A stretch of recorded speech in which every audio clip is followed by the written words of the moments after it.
My name's Courtney Gilbert. I'm the Assistant Director and Curator at the Sun Valley Museum of Art. And the exhibition that we have up right now is called Snow Show, Winter Now.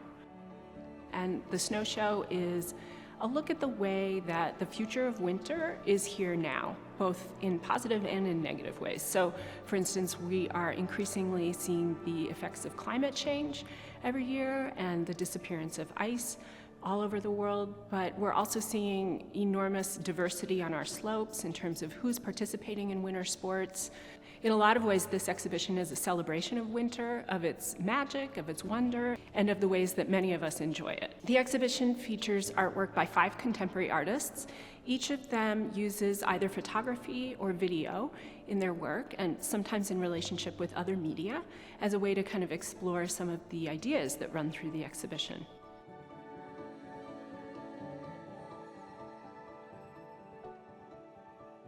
Planning for the show began a couple of years ago when I was introduced to the work of Sofia Jaramillo.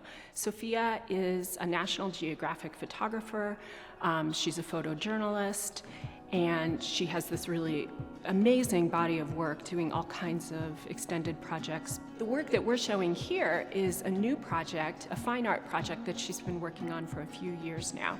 It came out of her experience growing up in Sun Valley as a Latina, a Colombian American. She didn't really see people on the slopes who looked like her necessarily. So she was skiing and snowboarding, but not surrounded by people with similar backgrounds.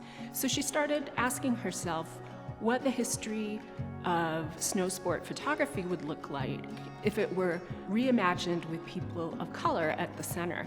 And so she began this project working with athletes and models of color who are skiers and snowboarders with a huge team to recreate and reinvent a lot of these very iconic photos from the early days of skiing. Over the past 2 years, she's done these amazing shoots at Sun Valley Resort.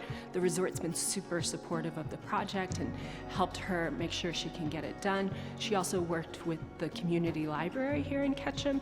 At the Wood River Museum of History and Culture, they have extensive holdings of everything from vintage ski clothes to vintage skis, and they were really amazing in lending those objects to the photo shoots. And then with each model that she worked with, she invited those models to bring an accessory that really represents who they are and how they see themselves. So for instance, Quanah Rose Chasing Horse is wearing these amazing fur mittens in her photograph that come from Alaska, which is where she is from. Other models are wearing like elaborate necklaces, jewelry that reflects who they are, and also helps bring the contemporary to these historic images.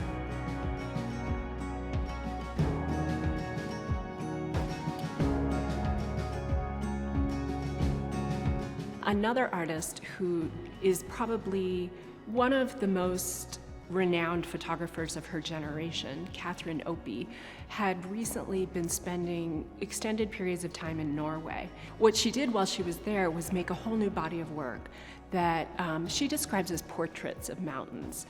And they're also investigations of the color blue. They were made in the middle of the Norwegian winter, generally at dusk, just as the short day was ending, so probably mid-afternoon.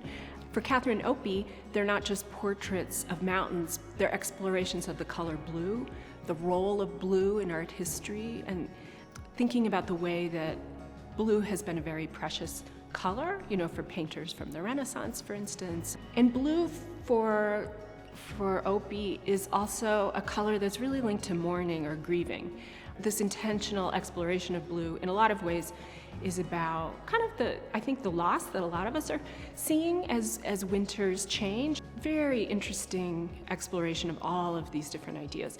And some of the photos are very crisp and clear, and in others, weather is kind of impeding our view of these mountains. They sort of fade in and out of reality.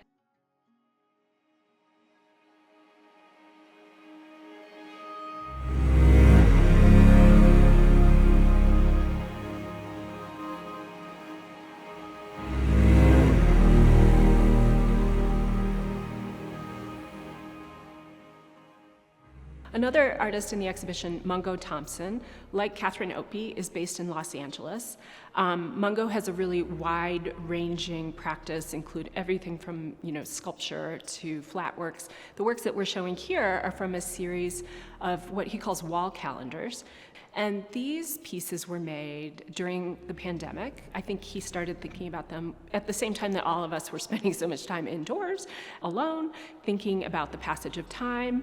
And they are light boxes based on commercial calendars, the kind you might buy in a drugstore, that have titles like World's Greatest Mountains or Our Amazing Planet. And he's taken images from those calendars, often of really recognizable alpine landscapes, and paired them with the grid, the date grid from each page, which is shown upside down, kind of layered on top of the image. And then, they're set into this light box so they glow from within.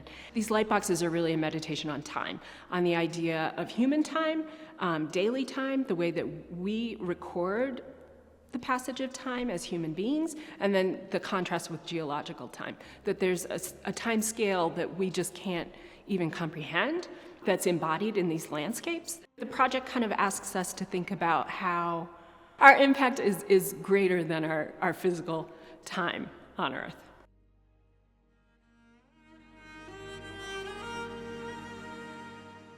Another artist in the exhibition, Rob Reynolds, is also based in Los Angeles. For a number of years, Rob has been working on a project called A Fragile Absolute that's an investigation of the Arctic. And it's a project that he's pursuing through various media. And in this exhibition, we have one very large, really gorgeous painting from that project alongside a film that he made in Greenland in 2019. The film is called The Word for Weather is Knowledge, and it's narrated by a Greenlandic fisherman in his native dialect. The fisherman's name is Klaus, and he actually speaks 7 languages, but Rob asked him if he'd be willing to use the language of the place in the narration of the film. So the film was made from a boat moving through fjords in northwest Greenland, and it really captures, I think, the reality that ice in that region is melting fast, and the implications for future sea level rise that ice melt brings with it. As you read the subtitles of the narration, the narrator, Klaus, spends a lot of time talking about the word sila, which in Greenlandic means weather, and it also means knowledge and wisdom. And one of the themes of the film is that without understanding the weather, you have no knowledge, you have no wisdom. And he talks about the fact that in Greenland, every decision is made based on weather. And I think Rob is asking all of us to consider our own relationship to weather and to climate. And then the painting kind of moves back and forth between abstraction and realism. It is based on a photograph made by the artist William Bradford when he was exploring the Arctic in the late 19th century. It's a painting of a ship encased in ice with a line from the Rime of the Ancient Mariner on the bottom, reading, "Painted ship on a painted sea." The painting is this invitation to kind of wonder and marvel at these landscapes that may look very different within another 50 years.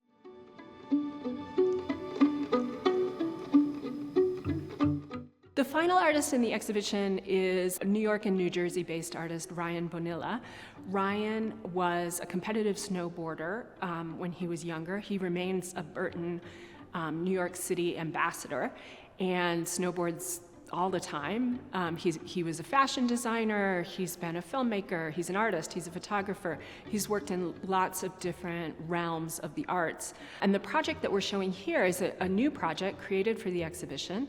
It is a wall covered with small Polaroid photos that were made at an indoor ski hill in northern New Jersey, where Ryan goes almost every day to snowboard with kids and young adults and adults who are from all over kind of the New York City, northern New Jersey area. It's a super diverse group of kids. Ryan's project is really asking us to think about the future of snow sport and what that might look like.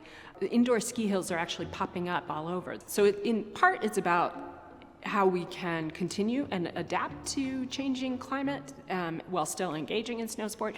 It's about the increasing diversity on the slopes and the way that snow sport should be, accessible to all.